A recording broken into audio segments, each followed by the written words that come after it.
Dall'evento Un Valentino per San Valentino è nata l'idea del calendario 2014 Uniti per crescere. Il Bel Valentino, che ne è uscito vincitore, è diventato infatti il modello speciale di questo calendario, presentato simpaticamente da Radio San Donà giovedì 19 dicembre presso la nuova sala polivalente di Musile di Piave.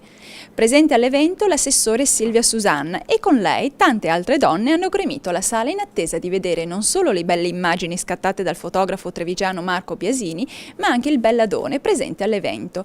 Come di consueto, ogni mese dell'anno è accompagnato da un'immagine che gioca con il romantico, l'ironico, senza tralasciare il lato sensuale del giovane Valentino.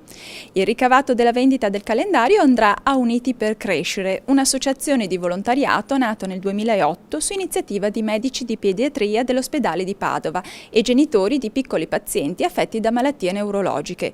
Un'idea simpatica che questa volta, a differenza dei consueti calendari, sarà gradita da tante donne per tutto l'anno. Signore, buon 2014!